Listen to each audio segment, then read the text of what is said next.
Matt Norman with Florida Native Boat Sales here in beautiful Oak Hill, Florida, presenting a brokerage listing of mine, a 2015 Pioneer 186 Cape Island, sitting on a 2024 Easy Loader trailer, aluminum single axle trailer, with a lot of updates. She's powered by a Suzuki 150 horsepower 4-stroke outboard. We do need to confirm hours, so that will be listed shortly in the description, but the weather was very conducive to get this done today, so we just decided to get the photo shoot done while we're still waiting to confirm hours with the engine printout and download. But this is it's a pretty cool setup. I got the bimini top open. It of course can be folded down, and it's on quick release bracket, so you can remove it completely. As you can see here, we got the Garmin 24 volt trolling motor. I think this is the Force model. It's a GPS style trolling motor on a quick release, and it's powered by a 24 volt lithium ion Abyss battery and a Minn Kota Raptor 10-foot shallow water anchor here in the back. It's a kind of a sweet little hybrid in this size class between a traditional flats boat and a little more V, a little higher hull sides, a little higher freeboard than most 18-foot flats boats. So it's kind of a blend between a true, it's a modified V, so it's like a 18-foot bay boat, if you will. But it does have walk-on gunnels. It's got a nice flare, pretty sharp entry here. Very clean boat for the age. We're going on 11 model years old here, and pride of ownership shows with the updates. Probably biggest knock on it is we do have some hull hazing in the gel coat on both sides, but that could easily be heavy compounder, potentially wet sanded out, no problem, bring it back. But the top side really does not show the same oxidation. The engine cowling does not show any of that same oxidation. I was expecting when I saw that to see a lot of sunburnt aspects on the cowling, but this Suzuki's in great shape. Stainless steel prop, and again, I've been on the underside. You'll see a bunch of still photos of the hull bottom. No nasty dings. Very clean hull. So without further ado, I'm going to step up here. It's a real pretty boat. It's got this nice Carolina flare. Beautiful console here with this flush mount, kind of low profile. So this is more flats boat skiff like with the lower console versus the other deeper V Pioneers, or a lot of boats in this space are going to have a real big monster console. This gives you a nice low profile. So up front, again, got this higher freeboard here, so it's not a traditional skiff with no with being able to walk over the side. So you have an elevated casting platform, but you are very much still in the boat. And this boat does have full cushion package, both here in the bow and in the back. They're just not on board at this time. JL Audio,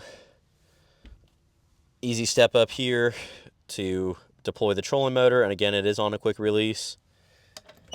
Anchor locker, there's the battery tender, trolling motor plug, and it just flows through right there. There is a receiver for a removable pedestal seat if you so choose to add one. And this is a diamond pattern non-skid. Non-skid's in great shape. Gas strut holds this open, and a pretty voluminous storage compartment right here. Nice and well finished. Drains. And take a look at the space here. So this is set up where you could add probably a 45 quart, 50 quart Yeti cooler tied down to act as another seat. But you could put a quite a bit larger cooler in here if you needed that for a camping trip or bigger catch. And easy transition here with the Bimini top. I also like here there's two sets of cleats, one for tying up and the other one specifically for a fender.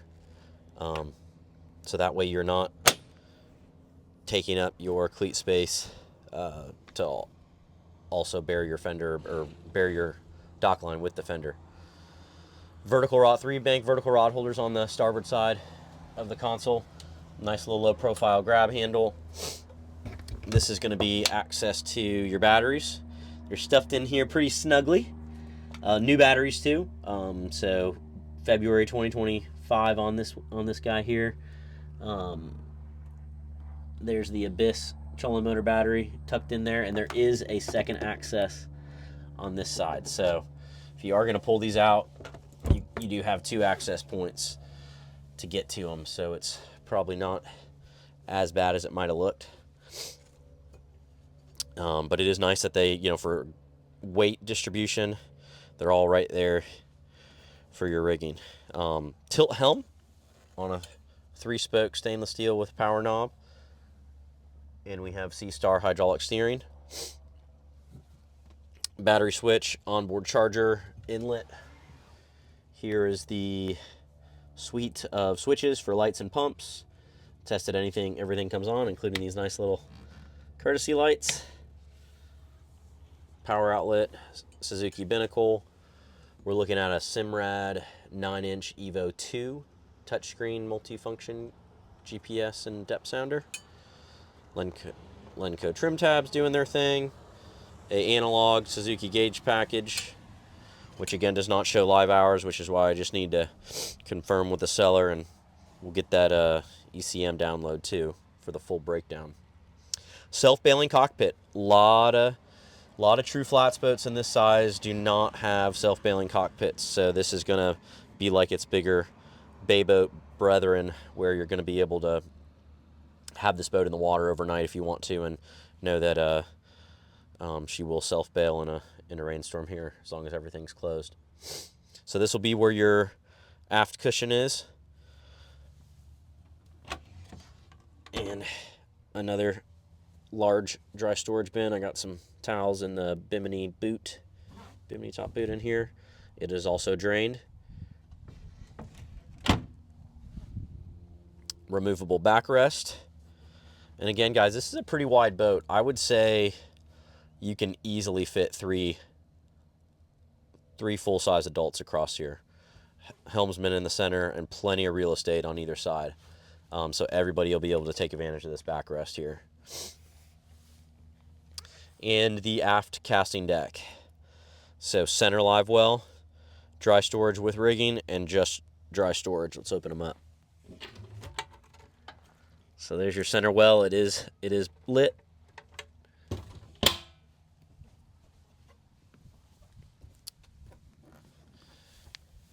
Here's your dry storage with some rigging. So we got the Minn Kota Raptor hydraulic pump here for the shallow water anchor, your fuel water separator, and some more storage. Looks like at one point there might have been a battery or something like that in here. There's a few little screw holes that you could fill in. Little bit of corrosion on top of the fuel water separator housing, but nothing absolutely horrendous. Again, considering the age, surface level, and could easily be replaced. And again, all this hardware is in great shape, not a bunch of bleeding rust everywhere. And again, the boat has not even been detailed. So with that detail, that hull's going to pop, and then all this would just get a refresh too. This is probably the other little ding I've seen. Little gel coat chip here from maybe a previous impact. Drop pliers or something. And nice clean storage here on the port side, wide open. No rigging in here, drained. Here's a shot at your poling platform.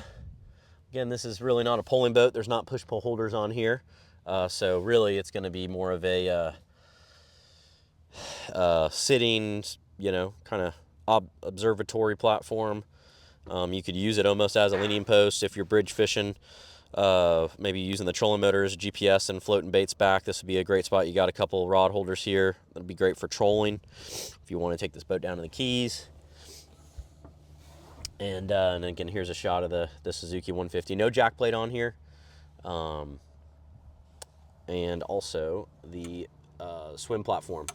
So a lot of true flats boats do not have this product that we're looking at right here. They run out of real estate or do not incorporate a way to board the boat easily. And believe me, that is sometimes a challenge. So having a fold down ladder and a dedicated grab handle to get in and out of this thing is going to really make it enjoyable when you are doing some potential diving or sandbar action.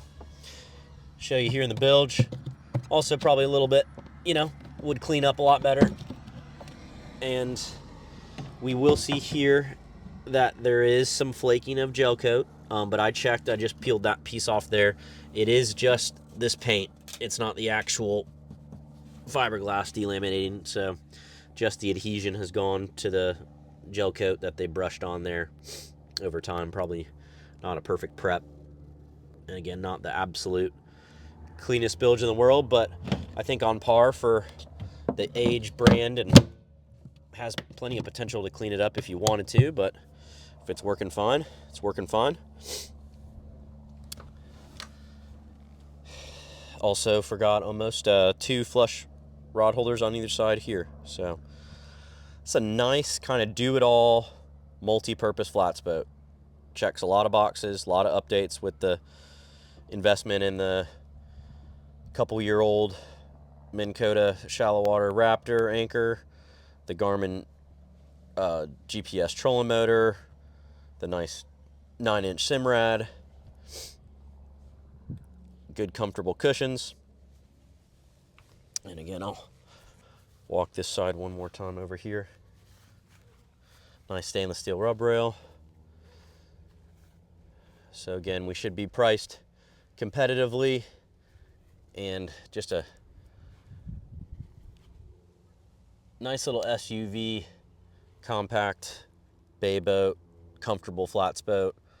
Also almost forgot a swing tongue, so I'm going to take a measurement here for people that might potentially be able to wheel this boat in the garage or get it behind a gate.